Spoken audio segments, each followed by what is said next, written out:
Hello friends. आज मैं आपके लिए लेकर आया हूँ दिल्ली करंट अफेयर्स की क्लास, जिसमें हम डिस्कस करेंगे पहला क्वेश्चन, जो कि मुझे लग रहा है कि मोस्ट इम्पोर्टेंट क्वेश्चन हो सकता है, आपके एग्ज़ाम में आ भी सकता है। क्यों ऐसा है? क्योंकि ये चीज़ इंडिया में पहली बार हुई है, बहुत नई है। क्या कह रहा है कि केंद्रीय नागरिक उड्डयन मंत्री ज्योतिरादित्य सिंधिया द्वारा हाल ही में शुरू की गई पेपरलेस एयरपोर्ट एंट्री सुविधा का नाम क्या है? तो देखिए, इस सुविधा का नाम है डीजी यात्रा। क्या नाम है? डीजी यात्रा। मैं थोड़ा सा इसको डिटेल में आपको बताना चाहता हूँ कि नागरिक विमानन मंत्री ज्योतिरादित्य सिंधिया ने राष्ट्रीय राजधानी के हवाई अड्डे पर चेहरे की पहचान के आधार पर हवाई यात्रियों को प्रवेश देने की सुविधा डीजी यात्रा की गुरुवार को शुरुआत की है। मतलब दिल्ली से शुरुआत हुई है गुरुवार से। ठीक है। ये जो डीजी यात्रा है, ये डीजी यात्रा क्या रहेगा? ये इससे क्या होगा कि आपको ना तो पासपोर्ट चाहिए, ना कोई डॉक्यूमेंट चाहिए। एयरपोर्ट पे आप दिल्ली एयरपोर्ट पे जाइए और ऑटोमेटिक बायोमेट्रिक के थ्रू आपकी फेस रिकॉग्नाइजेशन जो होगा, उसके थ्रू आपको एंट्री मिलती चली जाएगी। और आपको जो करना है, डीजी यात्रा ऐप के ऊपर आपका पंजीयन करवाना पड़ेगा पहले, और अपना कंप्लीट विवरण देना होगा वहाँ पे। और उसके सत्यापन के आधार पर आपको डायरेक्ट एंट्री मिल जाएगी। कोई डॉक्यूमेंट, कहीं पे भी आपको फिजिकल डॉक्यूमेंट नहीं दिखाना होगा। और इसी का दूसरा क्वेश्चन जो बन सकता है, वो यह बन सकता है कि दिल्ली के साथ साथ और किन शहरों में इस सुविधा का आरंभ किया गया है। तो दिल्ली के साथ साथ गुरुवार के दिन ही पेपरलेस इस सुविधा का शुरुआत वाराणसी और बेंगलुरु हवाई अड्डे पर भी किया गया है। तो आप ये भी लिख लीजिए कि नागरिक उड्डयन मंत्री ज्योतिरादित्य सिंधिया द्वारा डीजी यात्रा की का शुभारंभ गुरुवार को दिल्ली, वाराणसी और बेंगलुरु के एयरपोर्ट पर किया गया है, जिसमें केवल अपनी फेस रिकॉग्नाइजेशन के आधार पर आपको एंट्री मिल जाएगी हवाई अड्डे पर, और कोई भी आपको कहीं पे भी कोई डॉक्यूमेंट दिखाने की ज़रूरत नहीं होगी। तो बहुत अच्छा क्वेश्चन है, बहुत अच्छा टॉपिक है, नई चीज़ है इंडिया में और मोस्ट इम्पॉर्टेंट है। अब देखिए, सेकंड क्वेश्चन पे हम चर्चा करते हैं। ये कह रहे हैं कि 2022 में एसटीएम के सुपरस्टार के रूप में पहचाने जाने वाले उनमें 3 भारतीय मूल की महिलाएं शामिल हैं। इनमें से कौन उनमें से नहीं है?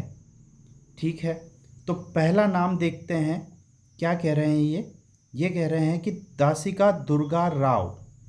तो मैं कहूँगा ये आंसर बिल्कुल सही है, क्योंकि नीलिमा किडियाला, एना बाबूरामानी और इंद्राणी मुखर्जी, ये तीनों उसमें सेलेक्टेड है। लेकिन जो दासिका दुर्गा राव है, उनके बारे में मैं आपको थोड़ा सा बता देता हूँ कि वो एक इंडियन जियो साइंटिस्ट है, और वो national remote sensing agency of India के डायरेक्टर रह चुके हैं पहले, और उनका जन्म हुआ 1939 में। तो दासिका दुर्गा राव जो है इसका सही आंसर होगा, क्योंकि ये एक जियो साइंटिस्ट है और remote sensing agency of India के डायरेक्टर भी रह चुके हैं ये पहले। ठीक है, तो आपको समझ आ रही बात, ये भी इम्पोर्टेंट चीज़ है। और तीसरा क्वेश्चन देखते हैं। हाल ही में रिजर्व बैंक ऑफ इंडिया ने रिटेल डिजिटल रूपी के ट्रायल के लिए कितने बैंकों को चुना है? तो देखिए, कितने बैंकों को चुना है? 8 बैंकों को चुना है। और आप कमेंट करके बताएंगे मुझे कि सर ये 8 बैंक कौन कौन से हैं। ठीक है, थोड़ा सा रिसर्च आप भी करिए।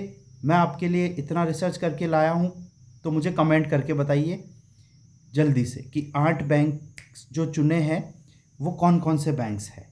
ठीक है, अगला क्वेश्चन देखते हैं। G20 की अध्यक्षता किस देश ने ग्रहण की है? तो इसको तो सबको पता है कि भारत ने ग्रहण किया। अभी अफगानिस्तान गए थे नरेंद्र मोदी जी, और उन्होंने वहाँ जाके साइन किया है, और बिल्कुल भारत को मिली है। तो ये मोस्ट इंपॉर्टेंट क्वेश्चन बनता है, आप इसको ध्यान में रखिए। और G20 के बारे में सब कुछ पढ़ लीजिए, क्योंकि अब भारत को अध्यक्षता मिल गई है, तो इस पर भी क्वेश्चन बनेगा। डिटेल में आप पढ़िए, और भी कुछ बताना चाहते हैं तो कमेंट में बताइए इस बारे में।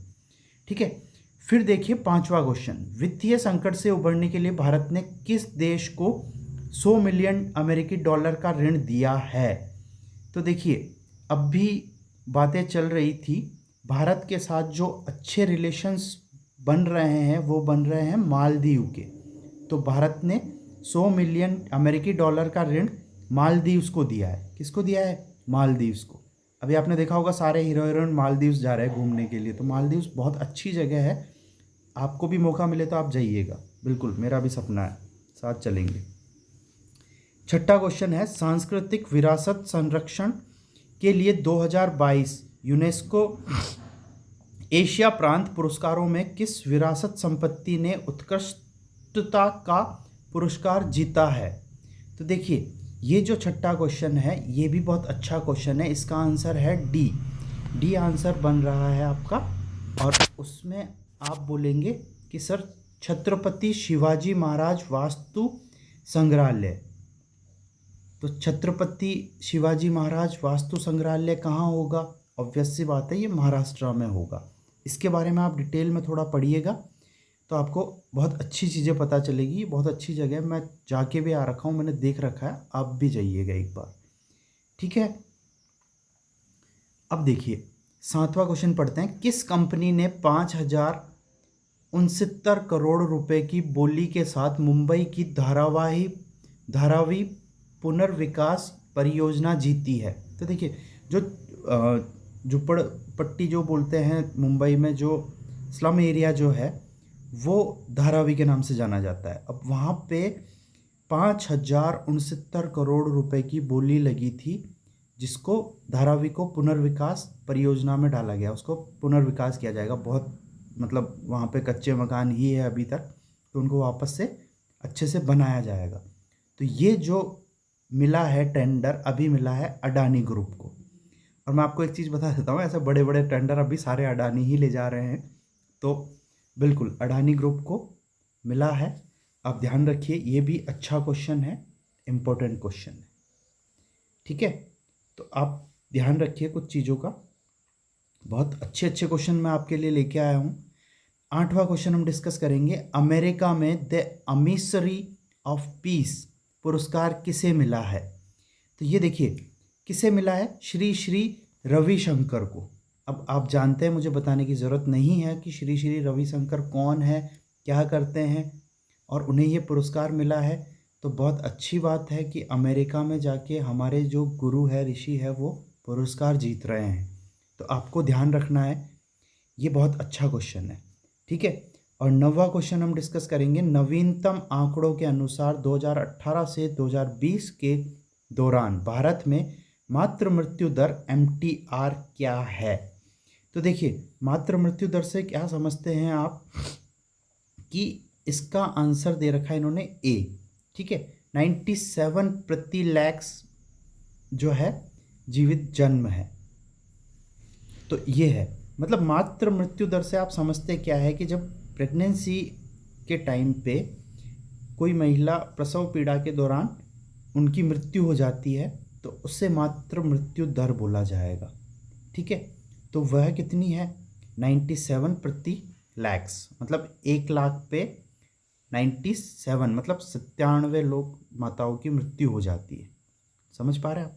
10वां क्वेश्चन है, हाल ही में किस संस्था ने अपनी पहली वार्षिक वैश्विक जल संसाधन रिपोर्ट 2021 जारी की है? ठीक है, तो किसने की है? ये की है सर विश्व मौसम विज्ञान संगठन ने। किसने की है? विश्व मौसम विज्ञान संगठन ने। तो आपको हमारा चैनल सब्सक्राइब करना है, लाइक भी करना है और शेयर भी करना है वीडियो को अपने सारे दोस्तों के साथ में ज़्यादा से ज़्यादा, ताकि आपके सारे दोस्त करंट अफेयर्स अच्छे से पढ़ पाए और जल्दी से नौकरी लग पाए। Thank you so much.